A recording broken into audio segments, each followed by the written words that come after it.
Right. Good day, guys. Hope you're well. Hope you're good. Thank you for joining me for yet another session of Talking OHS with me. My name is Jasper Ndebele. I am just sharing different aspects of occupational health and safety just to help you become more effective in your role as a safety officer and do your job well. Our organization is called Ndebele and Partners. I do health and safety training, consulting. We do safety files, emergency drills, anything and everything to do with health and safety. And one of the critical pro bono aspects of our organization is just to do and run this YouTube page where we're just sharing information with you. Now, in this particular session, I just want to talk about the role of evacuation marshals. Now, in the event of an emergency at the workplace, we need to have an emergency response plan, what we call emergency preparedness. You need to be prepared for an emergency at the workplace. For your organization, you need to have a plan in place. Mike Tyson says, every man is a plan until they're punched in the face. But be that as it may, a plan has to be there. You need to have a plan.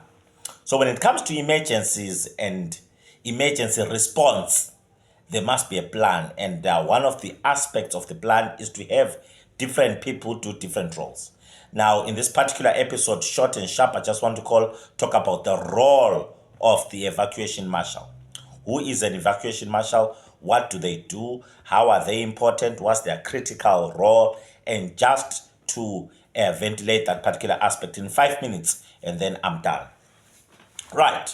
Now, an evacuation marshal is a person who, in the event of an emergency, has the job to evacuate people to a place of safety. That's evacuation marshal. In the event of an emergency, there are several role players. I'll do another video just talking about role players in an emergency. And one of the key role players, is an evacuation marshal. Now, evacuation marshal has got about 5 main duties, which I'll just want to ventilate here quickly, so that you are aware that at your workplace, you need to appoint evacuation marshals. They have to be trained, and then you appoint them in writing. And once you appoint them in writing, and then you just make sure that they know what they're doing, their duties are clear, and they've been trained, and they then execute their duties. Now, I want to say this before I forget that evacuation marshals, once they are trained and appointed, they must not do their job only on the day there is an emergency. So which means you have to set up emergency drills so that they get to practice, they get to do their part and do their role, so that in the day there is an actual emergency, they know what to do, and it's not their first time. In fact, the principle that we use is people in your organization must not meet an emergency the day there is an emergency. Meaning to say that you have to do several emergencies before the actual emergency, so that the day there is the actual emergency, people know what to do and how to react and respond in the event of an emergency. Very, very critical. So I just want to then share with you just several points which are necessary with regards to an evacuation marshal, and then we'll be good to go. Role number 1, the role of an evacuation marshal is to initiate evacuation. Now, this will differ from one company to another, but in some companies, one of the things that an evacuation marshal can do is to initiate evacuation, to raise the alarm, to go and press the alarm, press the horn, and just alert everyone that, guys, it's time to evacuate. And everyone starts to evacuate, and they initiate. Key word is to initiate. These are people who say, now there is a fire, yes, and they make a determination together with management or whoever the case may be to then give the directive to say that everyone out. Everyone, siyapuma manje, we are going out. So they initiate an evacuation when necessary. So there are some cases where it's not really necessary for everyone to evacuate. You can just deal with the fire, especially if it's containable. But there are some cases where a determination has to be made, and we then initiate an evacuation. So an evacuation marshal has that particular responsibility and role to initiate evacuation when necessary. Number two, the role of an evacuation marshal is to direct people out through emergency or relevant escape routes. To say that, guys, go out this way, this way, this way. Don't go through that door. That door leads to a fire or whatever the case may be. Everyone, this way, this way. And they direct people out. Direct people out. That's what they do. They direct people out and make sure that everyone is out. That's role number two. Role number three, the job of the evacuation marshal is after they've evacuated everyone, directed people out, they have the role to then go and do a final sweep of the building or final sweep of the floor.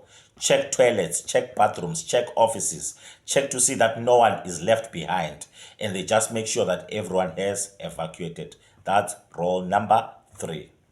Hope you're taking notes, because you can use this as a what? As part of a procedure or as part of the duties of a particular fire marshal at your workplace. That's role number three.